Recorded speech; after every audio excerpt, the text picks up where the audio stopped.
So, have you ever found a perfect sample, flipped it, added bass, drums, and all you had left to do was add chords, but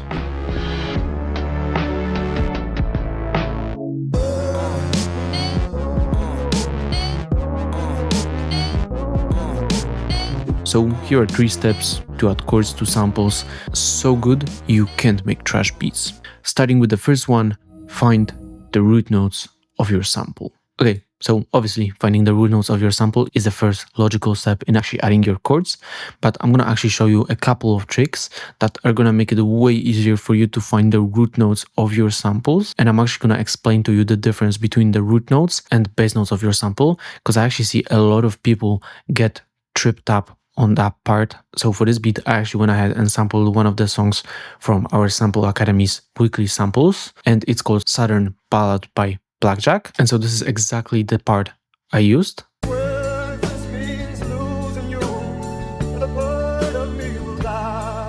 So I actually went ahead and warped this sample to the tempo, and I also chopped it up.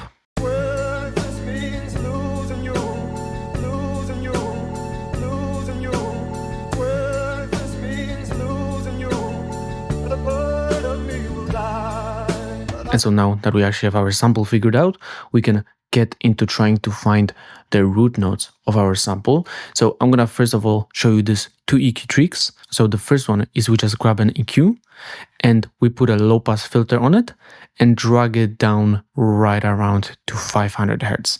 That way we're only gonna hear the bass of our sample, which is gonna make it way easier for us to find the root notes.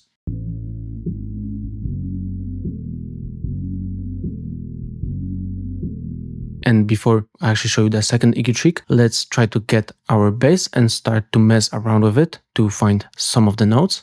So for my bass, I used this Juno 6 preset. I just dragged up the attack of it a bit, so it sounds like this.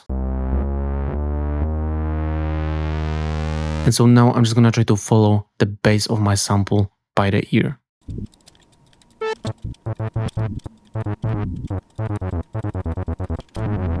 So you can also see that I kind of cheated here a little bit, because I've actually already have the scale of my sample selected here. So basically that excludes some of the notes that don't really work with my sample. So an easy way you can do this is you can just go to BPM Finder and grab your sample, drag it in, and it's just simply gonna give you the key of your sample. And that's exactly what I did. You can also try to find it by ear, but I just find it easier to use BPM Finder for this. Okay, so let's try to find the rest of the bass notes of my sample.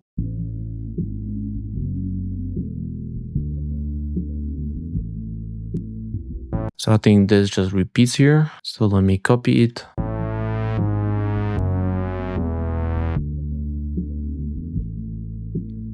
Okay, and now here it kind of jumps up and then goes down a bit, but I'm not exactly sure what note that is. So what I'm gonna do is I'm gonna use a second EQ trick, and basically I'm just gonna grab another EQ, drag it again onto my sample. I'm gonna turn on the analyze mode, and I'm gonna choose this areas button, which is gonna allow me to turn on the keyboard one. It's just gonna show me this piano roll here at the top. And now if I play my sample from this part, I can see those peaks here jumping up.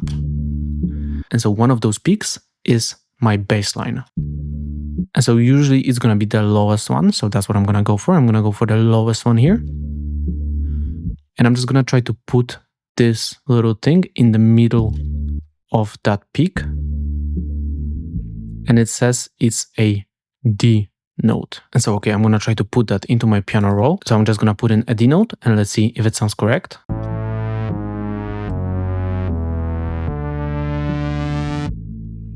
And it sounds perfect to me. So let's actually find the second note here as well. So again, we're gonna go into the EQ and play this. So again, let's find the lowest peak, put it right in the middle. And it says it's A. Okay, so let's try out A in our piano roll again, and let's see how this sounds.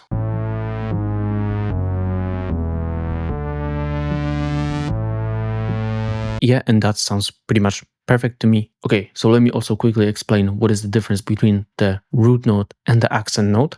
Okay, so sometimes in a bass line, if we have a bass line like this, for example, there could be like a one small or a couple small notes that just jump up. So for example, here at the end, we could have like a small B note here, because why not? Let's see how it sounds.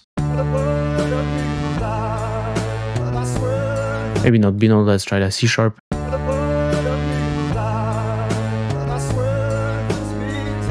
Or maybe let's try a G sharp.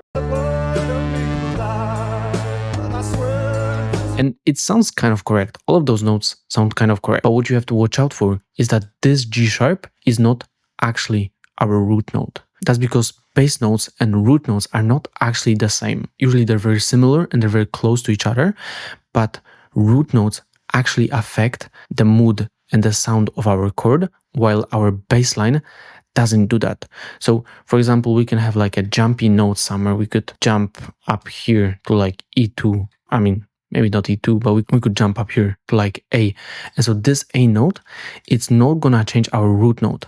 Our root note here for this part of the song, it's still gonna be an E. Even though the bass note here is an A, the root of the chord is still gonna be an E.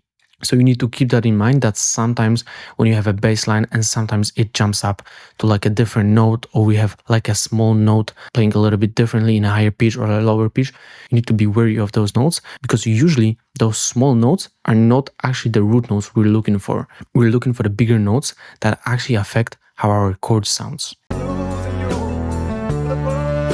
So I'm gonna drag this A to an F sharp, and you can hear that this F sharp is gonna sound good.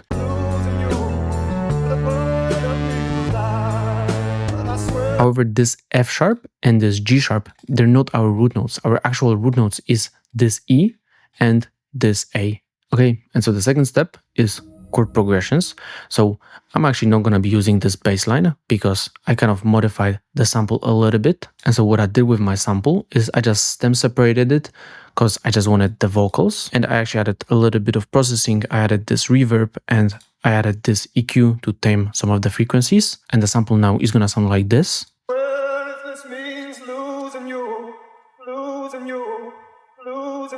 And simply getting rid of the bass line and the instruments from the sample and just keeping the vocals is gonna allow me to actually create my own chord progression for this beat. And so here's the actual progression I came up with. So let's first take a listen to it, and then I'm gonna explain what's happening here.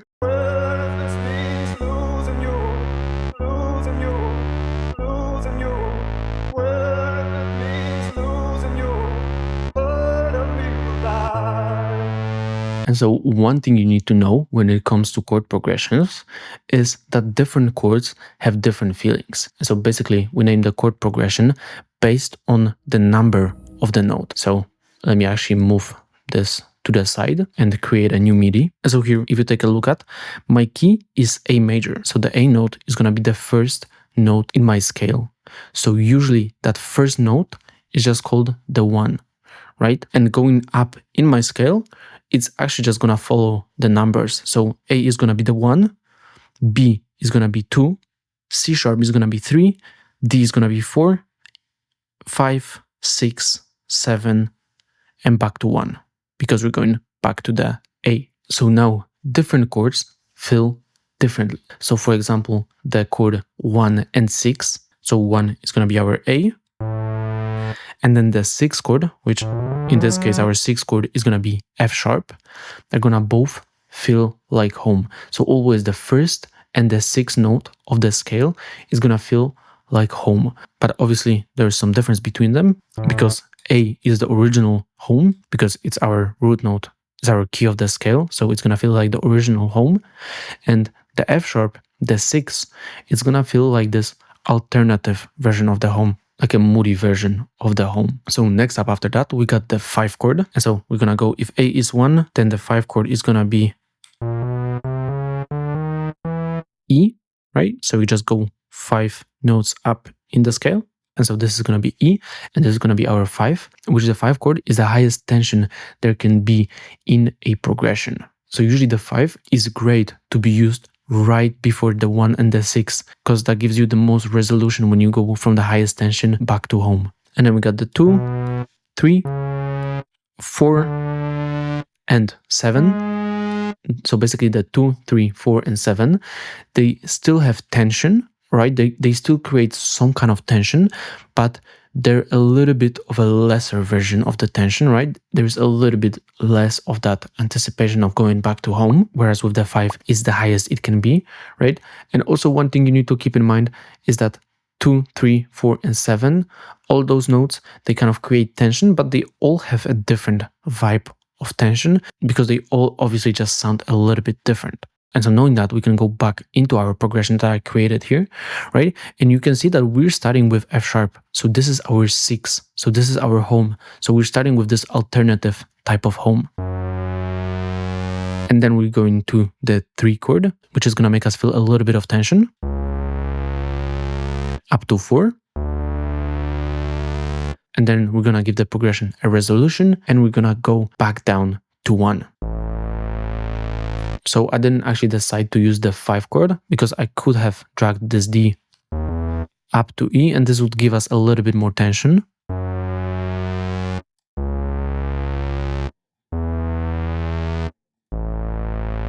But I actually like the sound of the D a little bit more, so that's what I kept. And then for the second part of the progression, we basically keep the progression exactly the same. However, the last home note, the last A note is an octave up. And so now we can go ahead and create the chords for our sample. And so basically what I did here is I just copied the root notes from our bass line onto our instrument that we're going to be using for chords. And by the way, that instrument is a analog lap synth that sounds like this.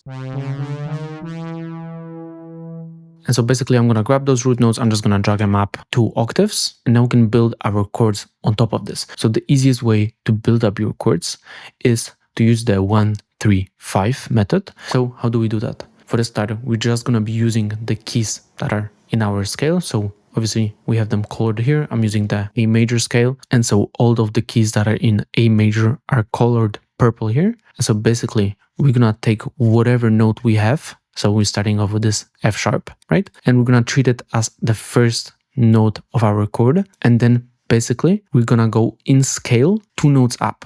So this is 1 note up in scale, and this is the second note up in scale. So this is 1, this F sharp, then this G sharp would be 2, and then this A is the 3. And then we're going to do that again. So 1 up in the scale and 2 up in the scale.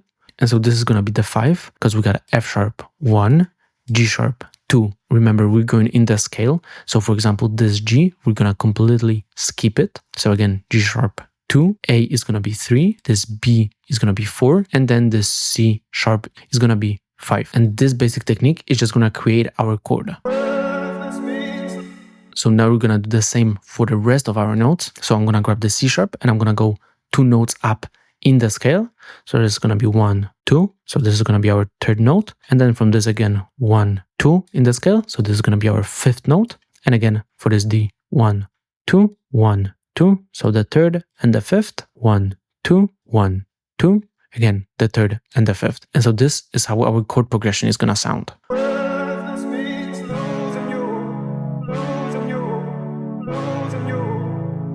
And so I'm going to do exactly the same for the second part of this. So here we can just simply copy those chords because they're just repeating. And then we can copy it, but just put it an octave higher.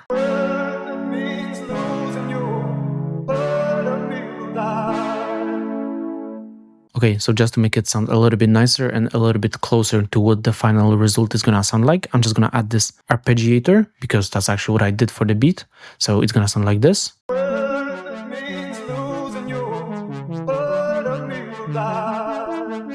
Now what we can try to do with our chords is we can try to transpose them a little bit. So we can see that there are some abrupt jumps here with the notes. So actually what I did myself is I just grabbed some of the notes and I just transposed them down. Like for example, these 2 notes. And then I think I grabbed this 1 note and put it down. I think I did the same with this. And so simply what this is going to do is it's just going to put our notes a little bit closer together. So the jumps are just going to feel a little bit nicer for the ear.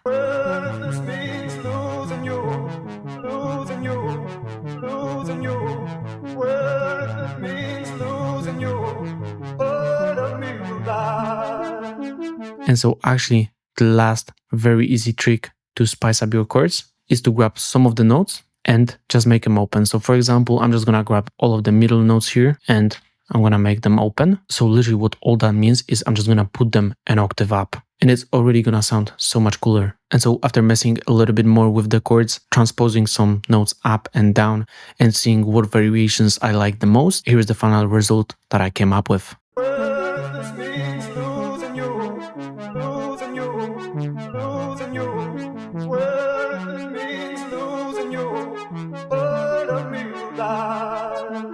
And so now to finish this beat up, I'm just gonna add a couple of other instruments. So first of all, I'm also gonna grab this string from Symphony Orchestra. And so here for the chords, I've actually copied them from our synth, but I actually doubled some of them. So you can see these F sharps are basically doubled. And I also transposed some of them up so they just play a little bit differently than in our synth, because actually here in the synth you can see that the chords kind of go down and then back up and then down, and here down and up, right? But for our strings, they just have this downward trend, right? So they're just gonna have a little bit of a different sound from our synth.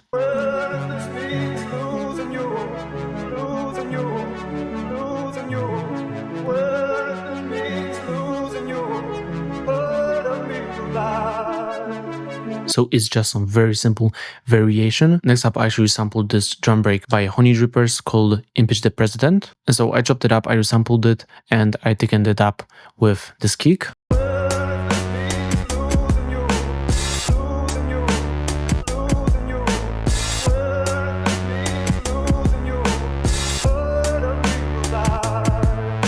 And to finish this beat off, I grabbed something that's lately my favorite instrument, which is this nylon guitar run through a guitar amp,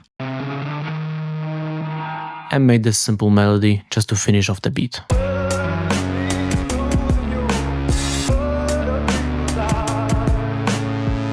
And so if you're actually interested in deepening your knowledge of how to add chords to samples, how to find chords in samples, and how to create your own chord progressions, then check out Sample Academy, because I just released a new course called Chords for Samples. And basically the lessons I taught today are just a small fraction of what I actually teach in that course. So if you're interested in that, then check it out. It's first link in the description. And that's actually everything for this beat. If I grab all of this and arrange it all out, here is how it's going to sound.